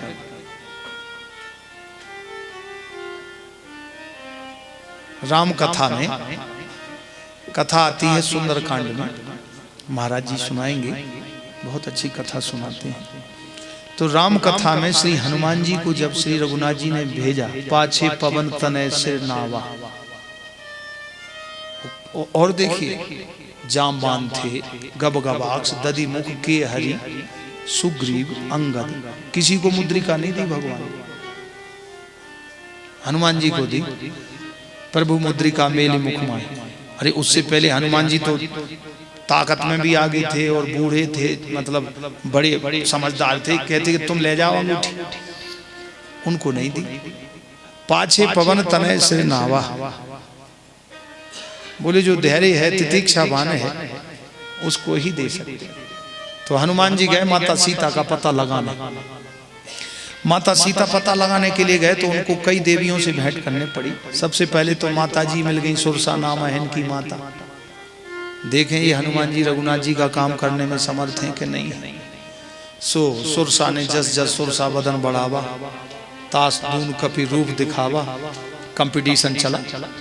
तो चलते चलते बराबरी पे रहे हनुमान जी। बाद में सुरसा माता ने सत जो जनते आनंद कीना, तो हनुमान जी ने तो अपनी बुद्धि से काम लिया। बोले अकल बड़ी क्या भैंस, बोले महाराज वैसे तो भैंस बड़ी है लेकिन अकल तो अकल ही। तो हनुमान जी बुद्धि में तो अग्रगण्य है ही। सो हनुमंत लाल जी ने बुद्धि लगाई। सत जोजन ते आनंद कीना, अति लघु रूप पवन सुत लीना, और बदन पैठ पुनि बाहिर आवा, और मांगा विदाता ही सिर। माता जी ने आशीर्वाद दिया, जाओ बेटा तुम श्री रघुनाथ जी का कार्य करने में समर्थ हो जाओगे। आशीर्वाद, सबसे पहला आशीर्वाद तो रघुनाथ जी का मिला। फिर माता जी का, सुरसा माता देवताओं की माता ने दिया। आगे चले तो एक रावण ने सुचालित अपनी मायाविनी शक्ति से एक राक्षसी को पैदा कर दिया। तो राक्षसी का ये भाव था कि जो ऊपर उड़ने वाले जीव जंतु हैं सबको परछाई पकड़ के और खा जाया करती थी। जैसे आजकल स्वचालित अस्त्र शस्त्र चल गए कि चारों तरफ मिसाइलें लगी, किसी दूसरा देश का मिसाइल छोड़ता है तो वो आकाश में ही तोड़ देते हैं, उसको काट कर देते हैं। तो रावण ने अपनी मायावी शक्ति से लंका की सुरक्षा के लिए चारों तरफ दैत्य राक्षसियां बैठा रखी थी कि लंका के ऊपर कोई आता है, अटैक करता है, कोई भी जीव जंतु जाता है ऊपर उड़ के तो उसको खत्म कर देना। तो हनुमान जी जैसे गए तो वो एक राक्षसी थी जो परछाई पकड़ के खा जाया करती थी। तो वो राक्षसी ने हनुमान जी के साथ भी ऐसा ही किया। तो हनुमंत लाल जी ने देखा नीचे मुड़ के, तो अरे ये तो कोई उपद्रवी तत्व है। सो हनुमान जी नीचे खींचे चले आए, जानबूझ के देखें तो पास में जाके क्या है। तो 1-8 किलोमीटर ऊपर होंगे। सो हनुमान जी अब नहीं खींचे, वहीं रुक गए। अब उसने खूब ताकत लगा दी, पसीना आ गया राक्षसी को, पूरी मायावी शक्ति लगा दी। हनुमान जी ना हिले ना डोले। हनुमान जी थोड़े से ऊपर उठे, सो वो परछाई पकड़ के वो खुद उठती गई ऊपर। अब आधा किलोमीटर ऊपर उठाई हनुमान जी ने और एकदम से ढीला किया तो धड़ाम से नीचे गिर, लेकिन बेहोश हो गई। हनुमान जी ने देखा कि देखें इसके साथ थोड़ा खेल करें। बेहोश हो गई तो थोड़ी देर में होश आ गया। तो फिर परछाई पकड़ने लगी, सो खींचने लगी। तो हनुमान जी खींचे आए और जैसे खींचे चले आए सो हनुमान जी ने कहा देखें अब जरा इसको। ऊपर से ही हनुमान जी ने एक मुष्टिका का घूंसा लगाया, सो राक्षसी फैल गई, खत्म हो गई। राक्षसी तो मर गई लेकिन उसकी परछाई रह गई। ये राक्षसी क्या है? ये मानव के समुद्र जैसे विशाल हृदय में जो ईर्ष्या रूपी राक्षसी बैठी है, जब तक ये नहीं मरेगी तब तक ये हृदय रूपी पात्र शुद्ध नहीं होगा। और जब हृदय शुद्ध नहीं होगा तो भगवान के स्थान कैसे बनेगा? सुतीक्ष्ण जी ने हृदय में भगवान को बिठाया था, क्योंकि हृदय में तो भगवान ही बैठते हैं। एक स्थान है, एक कुर्सी है, एक कुर्सी पे एक ही आदमी बैठता है। तो ये हृदय रूपी कुर्सी पे चाहे ईर्ष्या को बिठा लो चाहे भगवान को। तो जब तक ये समुद्र के मानव के समुद्र जैसे विशाल हृदय में जो ईर्ष्या रूपी राक्षसी है, जब तक ये नहीं हटेगी तब तक ये हृदय विशुद्ध नहीं होगा। इसलिए जब हृदय विशुद्ध हो जाता है तो जिस भक्त के हृदय में संकल्प होता है कि हमें भगवान की कथा सुनने जाना है, उसी क्षण भगवान उसके हृदय में आके कैद हो जाते हैं। सद्यो हृदय वरुध्यते कृत भी, सद्यो हृदय अवरुद्ध माने कैद हो जाते हैं। और फिर वो भक्त चाहे कि मैं भगवान को निकाल दूं हृदय से, नहीं निकल सकते। और भगवान चाहे कि मैं निकल जाऊं, नहीं निकल पाते, क्योंकि जिसका हृदय विशुद्ध है भगवान उसी हृदय में बैठते हैं। ऋषि अगस्त का सुश्र से जाना, नाम सुतीक्षण रति भगवान।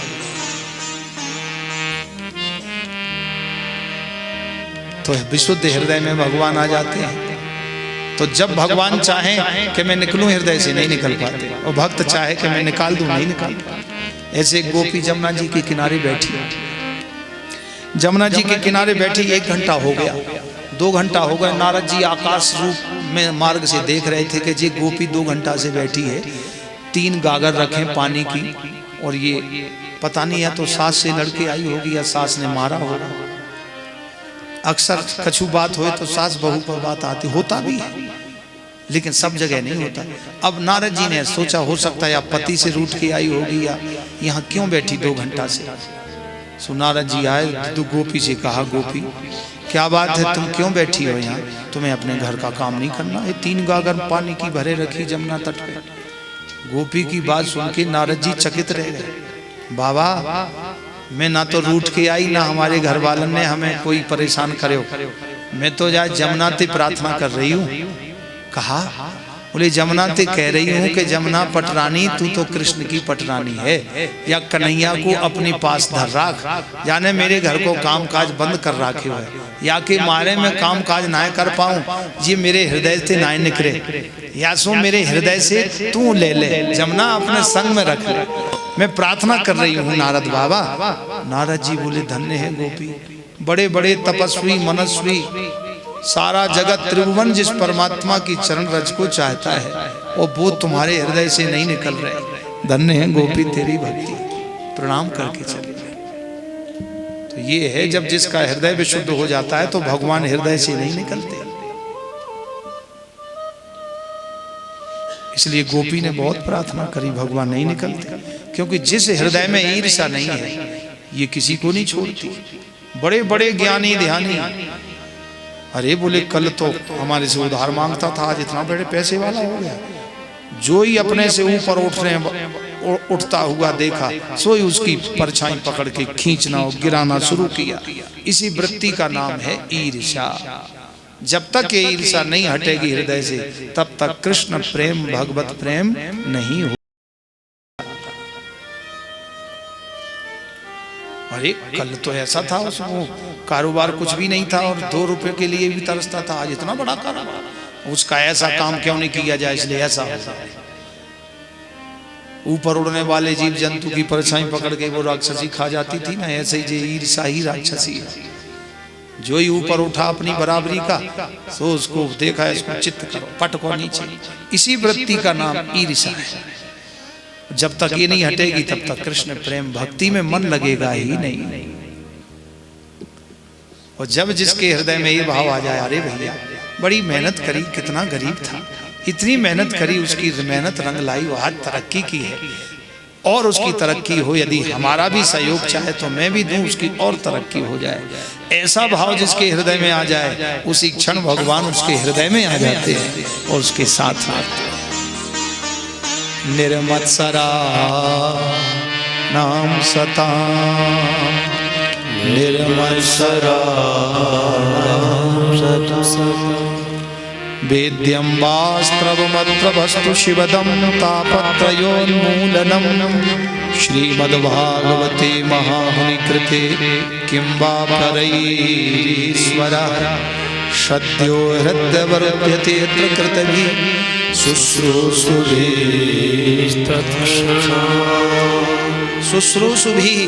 तत्क्षणात्, तत्क्षण परमात्मा उसके हृदय में आके बैठ जाते हैं। इसलिए राम नाम अति मीठा है, कोई गा के देख ले, आ जाते हैं राम कोई बुला के देख ले, राम नाम अति मीठा है, कोई गा के देख ले, आ जाते हैं राम।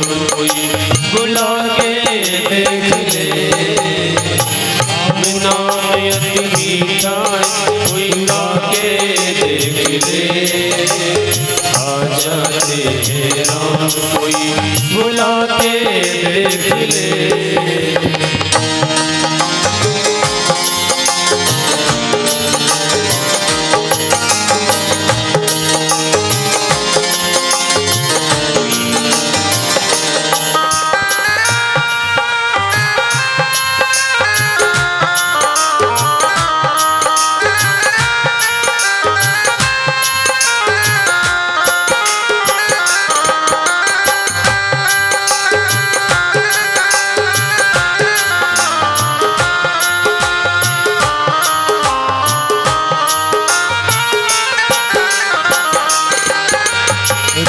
वही आ जाते हैं, कोई हो बुलाने वाला, राम वही आ जाते हैं, कोई बुलाने वाला, दिख जाते हैं राम कोई हो मोल चुकाने वाला, दिख जाते हैं राम कोई हो मोल चुकाने वाला, राम नाम की ज्योति जगा के दे, हे राम नाम की ज्योति तू जला के देख ले, आ जाते हैं राम कोई बुला के देख ले, राम नाम अति मीठा कोई गा के देख ले, आ जाते हैं राम कोई बुला के देख ले।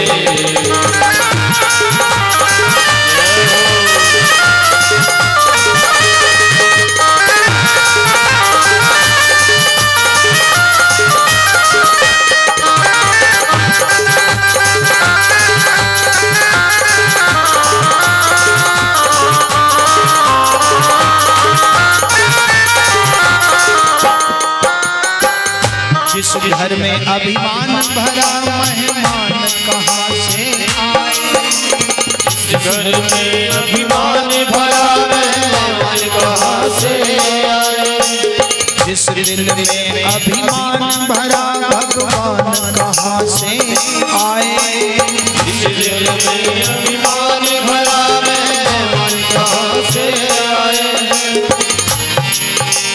राम प्रभु के चरणों में मन लगा के देख ले, राम प्रभु के चरणों में लगा के देख ले, आ जाते हैं राम बुला के देख ले, जय हो नाम अति मीठा कोई गा के देख ले, आ जाते हैं राम कोई बुला के देख ले।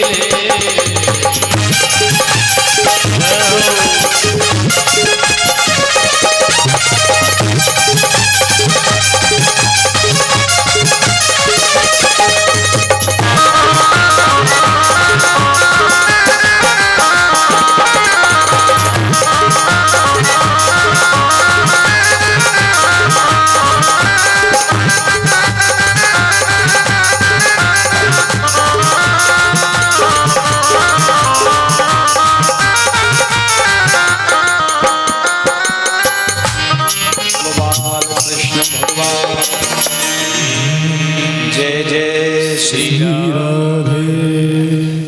निर्मत्सराणाम सताम, निर्मत्सराणाम सताम, सताम सज्जनानाम संगा, सज्जनों का संग करने से निर्मत्सा दूर हो जाती है। मत्सता माने ईर्ष्या, जेलसी, इसलिए जेलसी दूर हो जाती है कब, जब सज्जनों का, महापुरुषों का संग करने से, रसिक और भावकों का। तीसरे श्लोक में भागवत की महिमा का वर्णन किया कि भागवत का क्या प्रभाव। तृतीय श्लोक में निगम कल्पतरोर्गलितं फलम् शुकमुखादमृतद्रवसंयुतम् पिबत भागवतं रसमालयम् मुहुरहो रसिका भुवि भावुका मुहुरहो रसिका भुवि भावुका। निगम कल्प तरोर गलितम फलम शुक मुखाद मृत द्रव संयुतम पिबत भागवतम रसमालयम मुहुरहो रसिका भुवि भावुका। इस श्लोक में भागवत के स्वरूप का वर्णन किया और भागवत का स्वरूप कैसा है। तो निगम कल्प तरोर गलितम फलम नितराम गमयति बोधयति इति निगमो वेदा। वेद रूपी कल्प वृक्ष का पका पकाया फल है श्रीमद् भागवत। कि वेद रूपी कल्प वृक्ष में पका हुआ फल है श्रीमद् भागवत। गलितम फलम पलितम फलम, पलितम फलम पका हुआ फल। तो बोले ये पका हुआ फल है, लेकिन ये खट्टा है कि मीठा है, ये पता कैसे लगे। कभी कभी ऐसा होता है कि आप बाजार से आम खरीद के लाओ, बढ़िया पीले देखने में लगते हैं, मीठे होंगे, और घर आए आपने जैसे ही आम खाए सो देखे भैया बड़े खट्टे हैं, आम वाले ने खट्टे आम दे दे। लेकिन ये पका हुआ फल है, दिख रहा है, लेकिन खट्टा है कि मीठा है पता कैसे लगेगा। तो बोले शुक मुखाद मृतद्रव संयुतम।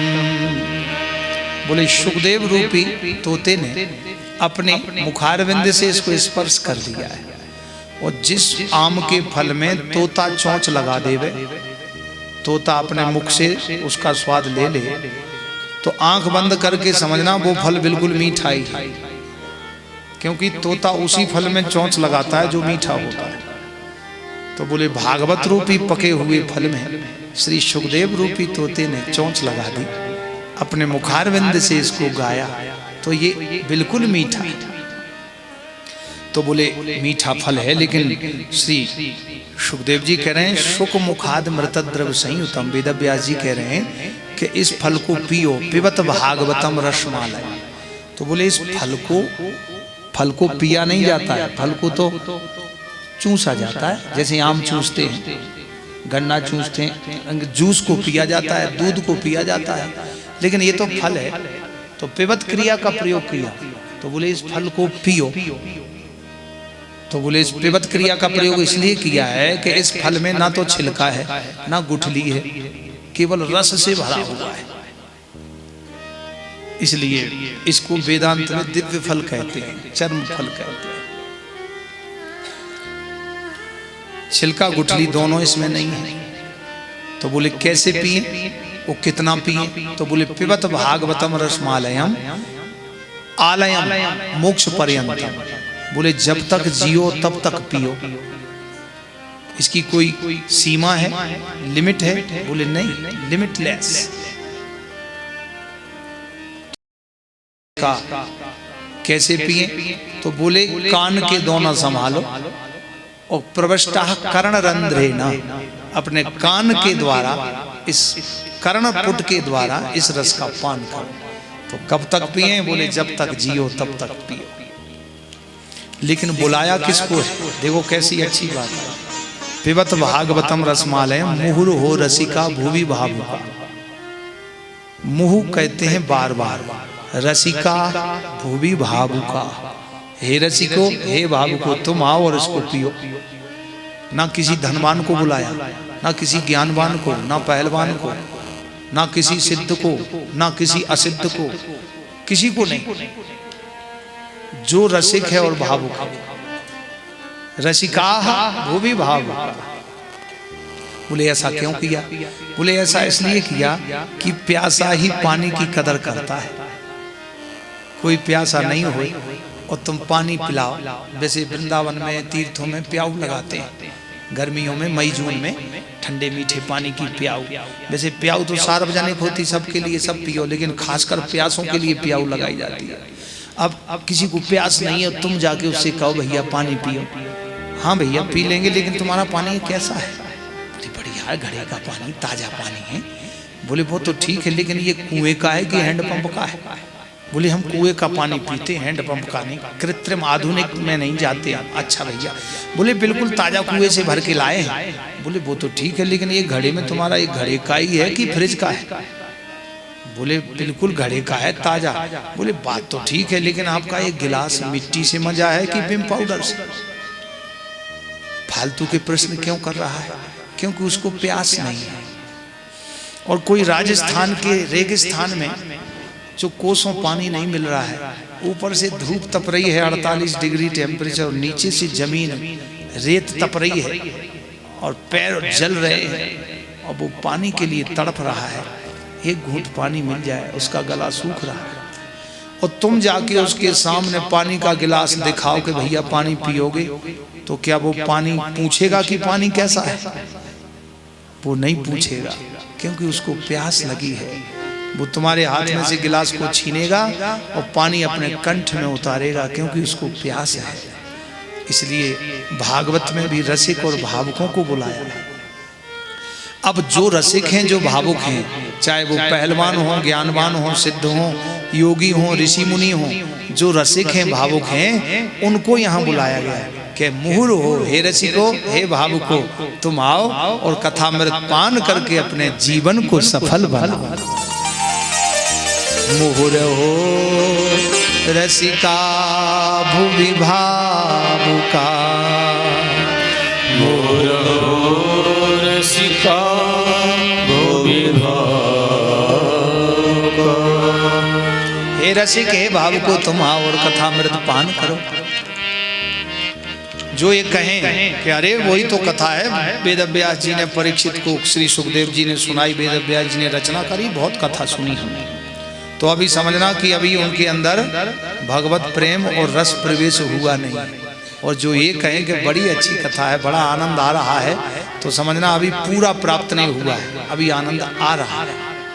राम कथा जे सुनत अघाही, राम कथा जे सुनत अघाही, राम कथा जे सुनत अघाही, राम कथा जे सुनत अघाही, कथा जे सुनत अघाही, रस विशेष जाना तिन नाई, रस विशेष जाना तिन नाई, राम कथा जे सुनत, राम कथा जे सुनत अघाही, रस विशेष जाना तिन नाई। भगवान की कथा सुन के जो अघा जाए तो समझना असली रस का उनको अभी रस प्राप्त हुआ नहीं, इसलिए रसिक और भावुकों को कथा में बुलाया। जिसको भगवान के प्रति भाव है, सरसता है, उसको ही तो प्रवेश होगा। भाई प्यासा ही कुएं के पास जाएगा, कुआं थोड़ी आता है कि हम कुआं हैं तुम प्यासे हो लो पी लो। जो प्यासा है वो ही कुएं के पास जाता है। इसलिए रसिक और भावुकों को बुलाया। बोलो वृंदावन बिहारी लाल की। नैमिषारण्य क्षेत्र में श्री शौनकादि ऋषियों के 6 प्रश्नों का उत्तर श्री सूत जी महाराज ने सुनाया। नारद जी के पूर्व जन्म का वृतांत सुनाया। श्री सुखदेव जी कहते, सूत जी महाराज कहते, हे ऋषि, एक दिन सम्यक्प्रास आश्रम में, बद्री का आश्रम, यहीं बद्री का नारायण के पावन चरणों में श्री महर्षि वेद व्यास जी सरस्वती नदी के तट के किनारे बैठे, यहीं तो आश्रम था। यहाँ से 3 किलोमीटर माना गांव है। यहाँ व्यास गुफा का दर्शन हम आप सब करेंगे, चलेंगे, एक दिन का कार्यक्रम है वहाँ।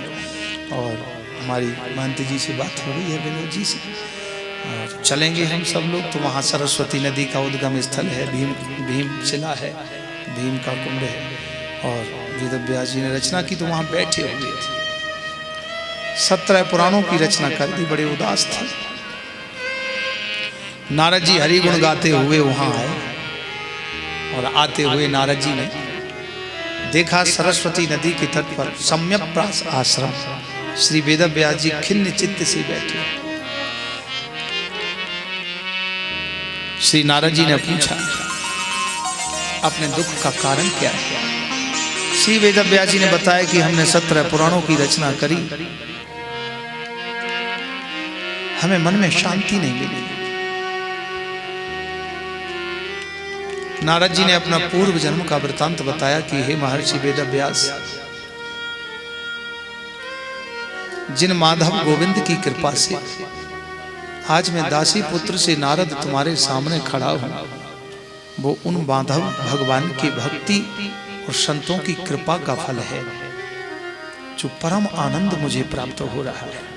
तुमने उन भगवान श्री कृष्ण के चरित्र संबंधी कोई ग्रंथ की रचना करी, कोई कथानक लिखा?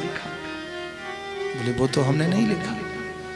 बोले उन संतों की कृपा रज से, भगवान के भजन से मैं आज दासी पुत्र से नारद तुम्हारे सामने खड़ा। नारद जी ने अपना पूर्व जन्म बताया। हे महर्षि, मैं दासी पुत्र था पूर्व जन्म में। मैं गरीब था, बाल्यावस्था में मेरे पिता का देहांत हो गया। माता मजदूरी करके जो भी लाती उससे आटा दाल चावल खरीद के फिर हमको भोजन बना के खिलाती। चातुर्मास का समय था, संतों की मंडली आई और उस हमारे गांव में रही। ग्रामवासियों ने हमको गरीब समझ के चलो इसको भी भोजन प्रसाद मिल जाएगा, ये संतों की सेवा करेगा, इसका भी गुजारा होगा, ऐसा सोच करके हमें संतों की सेवा में ग्रामवासियों ने कर दिया। संतों को भोजन बना के खिलाना। जब सभी संत भोजन प्रसाद पा लेते तो उनकी जो पत्तल पर उनका महाप्रसाद बचता, उच्छिष्ट प्रसाद, उसको एकत्रित करके मैं पा लेता। संतों की जूठन प्रसादी पा करके मेरा अंतःकरण शुद्ध हो गया, क्योंकि वो भगवान की भक्ति भजन और जप करते थे। और 12 बजे से 3 बजे तक वो ध्यान करते थे। 3 बजे से और 6 बजे तक वो सत्संग सुनाते थे। हमारी सेवा से संत प्रसन्न हो गए। उन्होंने प्रसन्न होकर हमें मंत्र दिया, मंत्र दीक्षा दी और तुलसी की कंठी गले में पहना दी। कहा कि अब तुम कृपा के पात्र हो चुके हो, अभी आपने गुरु मंत्र नहीं लिया, इसलिए अभी तुम मनमुखी हो। फिर जब गुरुमुखी हो गए, अब तुम पे भगवान की कृपा होगी, भगवान दर्शन देंगे। संतों का सत्संग सुनते सुनते मेरा अंतःकरण शुद्ध हो गया। संतों की पत्तल की प्रसादी महाप्रसादी पाकर के हमें भगवान के दिव्य स्वप्न में दर्शन होने लगे। जब हम रात्रि के भगवान के स्वप्न बताते संतों को तो संत बड़े खुशी हो जाते, प्रसन्न हो जाते और हमें अपने गले से लगा लेते। 4 महीना कैसे बीत गए पता नहीं चला। संत प्रसन्न होकर हमारी सेवा से आशीर्वाद दिया कि बच्चा तेरी भक्ति सफल होगी और तुमको भगवान की प्राप्ति होगी, तुम ये भगवान कृष्ण का मंत्र जपना। संतों ने सार्वभौम नारायण का मंत्र दिया। संत जब जाने लगे तो वो दासी पुत्र जो बालक थे चरण पकड़ के रोने लगे, महाराज अब हमारा जीवन कैसे कटेगा, हमें भी आप ले चलिए अपने साथ। संतों ने कहा बच्चा तुम अपनी माँ की सेवा करना, माँ की सेवा भी परमात्मा की सेवा।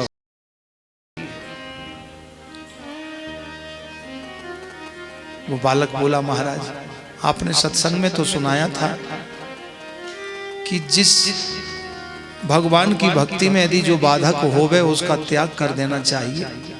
तो भगवान की भक्ति में ये संसार बाधक है, ये गृह कार्य बाधक है, आपके साथ चले। नहीं बेटा, तुम्हारी माँ अभी जीवित है, माँ की सेवा करना ही तुम्हारा भजन है। प्रथम गुरु माँ होती है,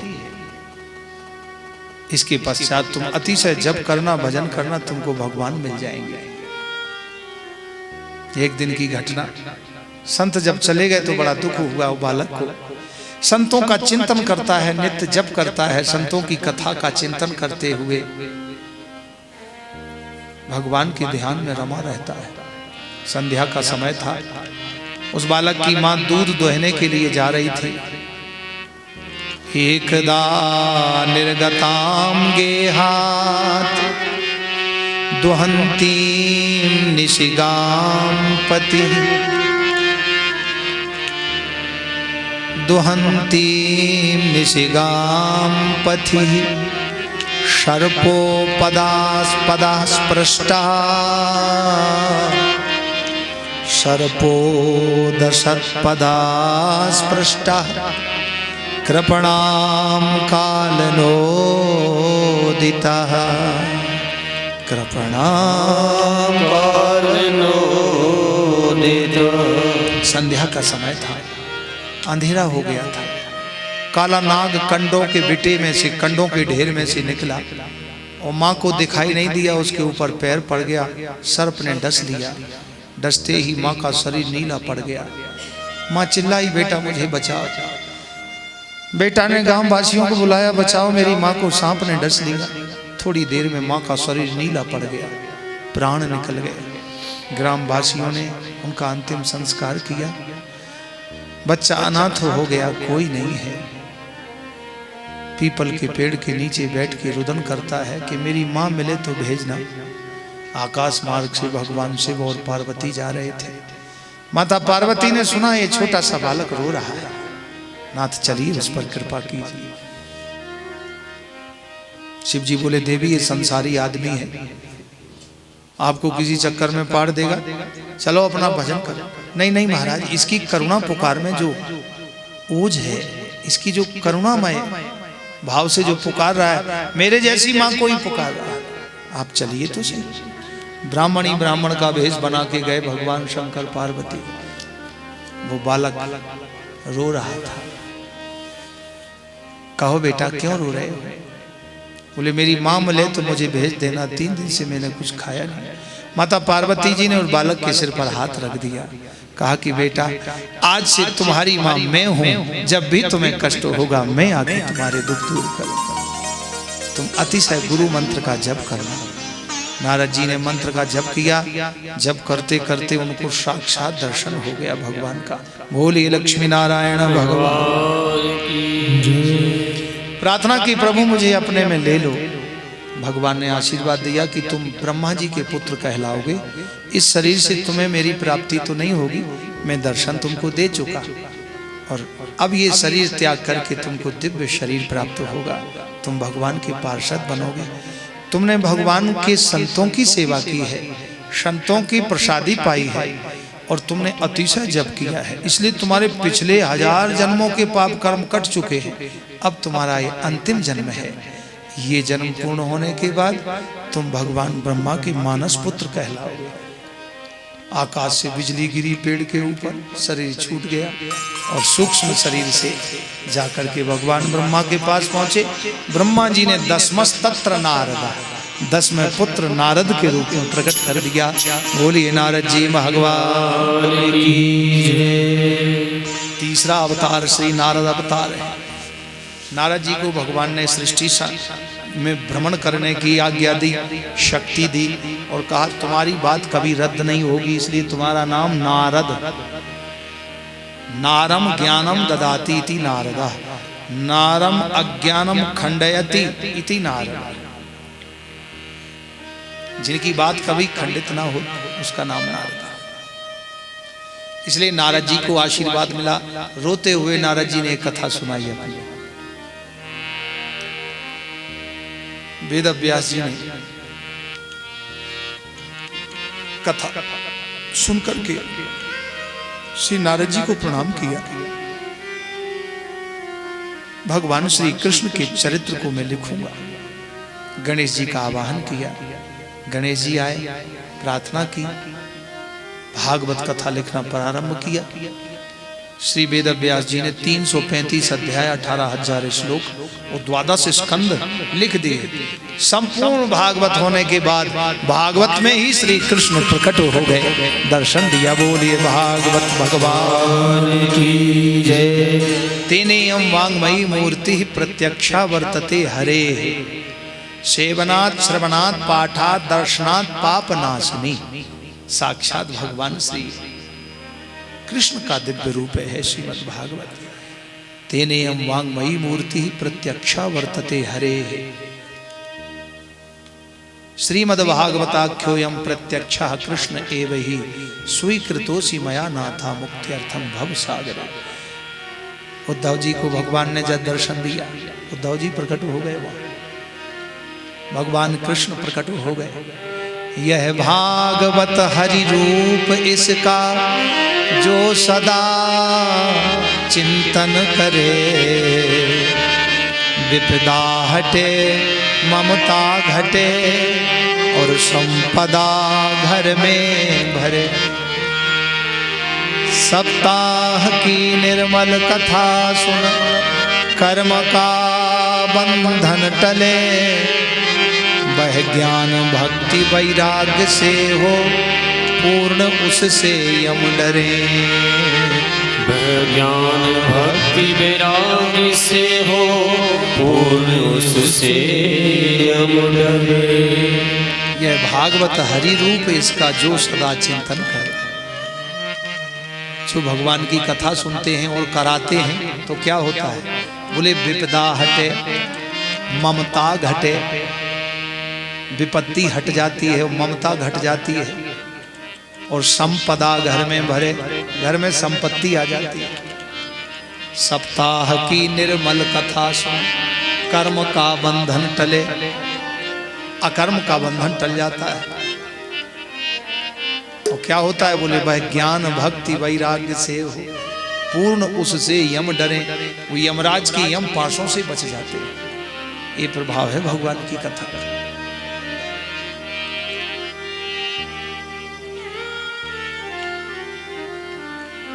इसलिए भागवत हरि रूप है जो साक्षात तेनेयम वाङ्मयी मूर्ति प्रत्यक्षा वर्तते हरे। वेद व्यास जी प्रसन्न हो गए, 18वां पुराण श्रीमद् भागवत की रचना करी। बोलिए भागवत भगवान की जय। यम प्रव्रजन्तमनुपेतमपेत कृत्यम द्वैपायनो विरह कातरया जुहाव, पुत्रेति तन्मयतया तरवोऽभिनेदुः तम सर्वभूत हृदय मुनिमानतोऽस्मि मुनिमानतोऽस्मि। यः स्वानुभावमखिलश्रुतिसारमेक मध्यात्मदीप मतितितीर्षतां तमोन्धं, संसारिणां करुणयाः पुराणगुह्यं तं व्याससूनुमुपयामि गुरुं मुनीनां। तम व्याससूनुमुपयामि गुरुं मुनीनां। नारायणं नमस्कृत्य नरं चैव नरोत्तमं, देवीं सरस्वतीं व्यासं ततो जयमुदीरये, ततो जयमुदीरये। देवीं सरस्वतीं व्यासं, वहाँ व्यास गुफा में श्री सरस्वती माता का दर्शन होता है, क्योंकि बुद्धि की अधिष्ठात्री देवी सरस्वती जी हैं और विघ्नों का विनाश करने में श्री गणेश जी और श्री महर्षि वेद व्यास जी जो है विस्तार पूर्वक 18 पुराणों की रचना करी। ये 18 पुराणेषु व्यासस्य वचनद्वयम्। इस प्रकार भगवान श्रीमद् भागवत की रचना करते ही वेद व्यास जी की शंका का समाधान हो गया, उनको परम आनंद की प्राप्ति हुई है। श्री सूत जी कहते हैं, ऋषियों, भगवान को प्राप्त करने के लिए तस्मादेकेन मनसा भगवान सात्वतां पति ही श्रोतव्यः कीर्तितव्यश्च ध्येयः पूज्यश्च नित्यदा। भगवान सभी जगह हैं, सात्वत है, लेकिन वो कैसे मिलते हैं? बोले श्रोतव्य कथा सुन के, कीर्तितव्यश्च कीर्तन करके, ध्येयः ध्यान करके, स्मर्तव्यो भगवान नृणाम और स्मरण करने से भगवान मिल जाते हैं। बोलो वृंदावन बिहारी लाल की जय। कृष्ण कन्हैया लाल की जय। इदं भागवतं नाम पुराणं ब्रह्म संहितं उत्तम श्लोक चरितं चकार भगवान ऋषि चकार। इसलिए श्री महर्षि वेदव्यास जी ने भगवान की दिव्य कथा का उदय किया। सूत जी महाराज 88,000 ऋषियों को कथा सुना रहे हैं और कह रहे हैं कि वो जो नारद जी सा गोदोहन मात्रम ही गृहेशु गृह मेदिना, उनको शाप लगा था कि गोदोहन के समय में जितना समय लगता है उतने समय तक तुम एक घर में रुकोगे, क्योंकि उन्होंने ऋषभदेव जी के पुत्रों को वैराग्य दे दिया था, शाप दे दिया था दत्त ने कि तुम एक जगह नहीं रुकोगे, सबको तुम बाबा बना दोगे, सब भगवान के भजन में लगेंगे, संसार की वृद्धि कैसे होगी। तो लेकिन भगवान की कथा सुन रहे थे तो 7 दिन एक जगह बैठ के सुनी। फिर वो शाप कहाँ गया? बोले जो भगवान की शरणागति में आ जाता है तो उस पर शाप का प्रभाव खत्म हो जाता है। इसलिए नारद जी ने कथा सुनी। श्री सूत जी कहते हैं ऋषियों, इसलिए भगवान श्री हरि के चरणों की प्राप्ति बड़े भाग्य से मिलती है, और ये बड़े भाग्य से प्राप्त यह मानव शरीर बड़े भाग्य से मिला है।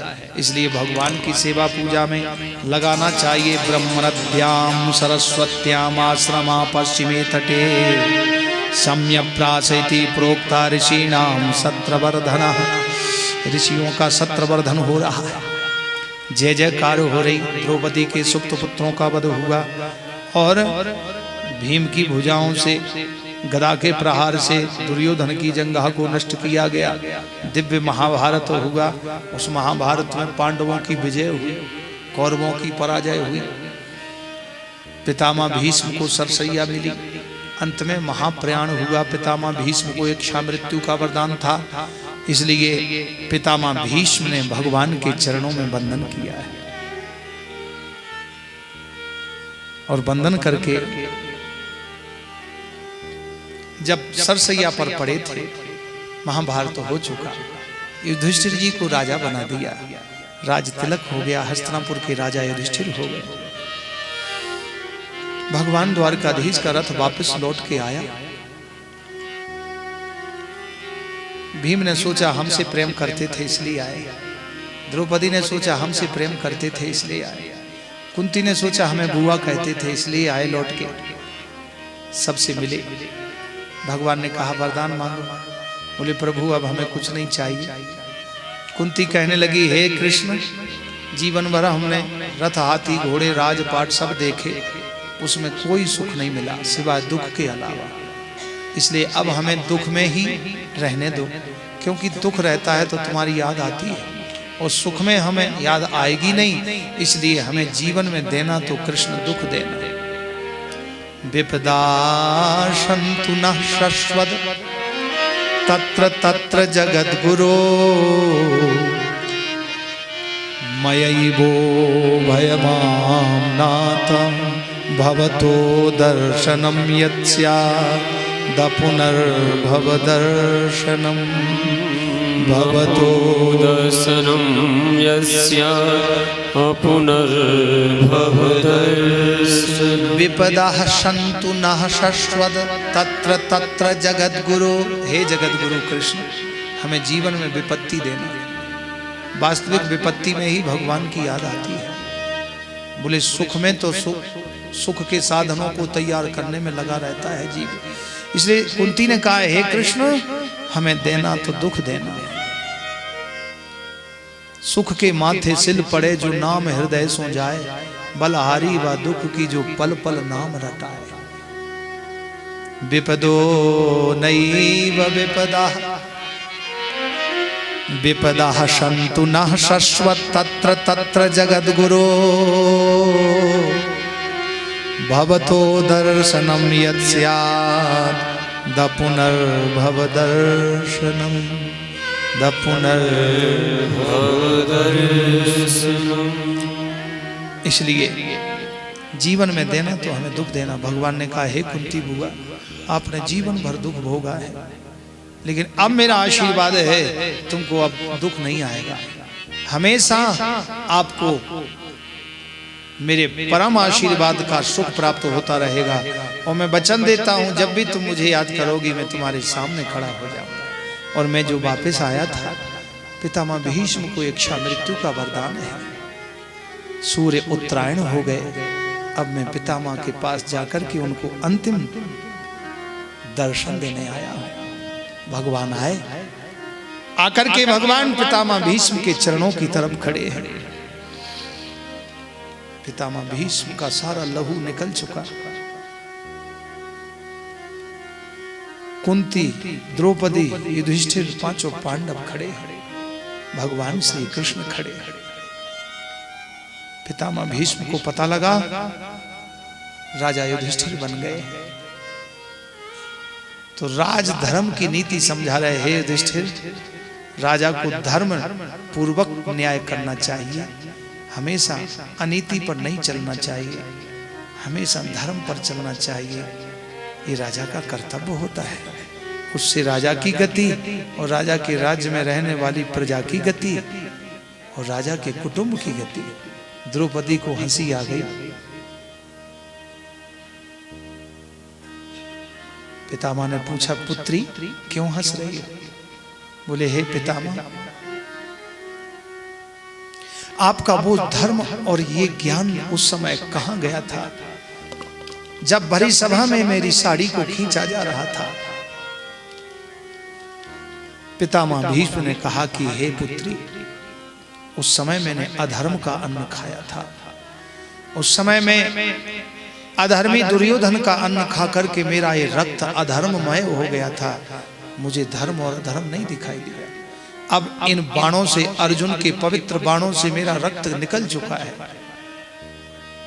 अब धर्म मुझे ज्ञान दे रहा है कि वास्तविक राजा को धर्म पर चलना चाहिए। इसलिए धर्मात्मा की संगत राजा के लिए कल्याणकारी होती है। इतना कहकर के पितामह की आंखों में, नेत्रों में आंसू आ गए। भगवान कहने लगे, हे पितामह, अब मांगो, आपको क्या चाहिए? बोले, हे कृष्ण, अब हमें कुछ नहीं चाहिए। आप मेरे सिर की तरफ खड़े हो जाइए, मेरे पैरों की तरफ क्यों खड़े हो? भगवान श्री कृष्ण ने कहा कि हे पितामह, मैं तुम्हारे सिर की तरफ खड़ा होऊंगा तो तुमको दर्शन कैसे होंगे? इसलिए तुमको दर्शन देने के लिए मैं तुम्हारे पैरों की तरफ ही खड़ा होऊंगा। मुझे जी भर के देख लो, तुम्हारा अंतिम समय है। पितामह भीष्म ने एक वरदान मांगा कि हे कृष्ण,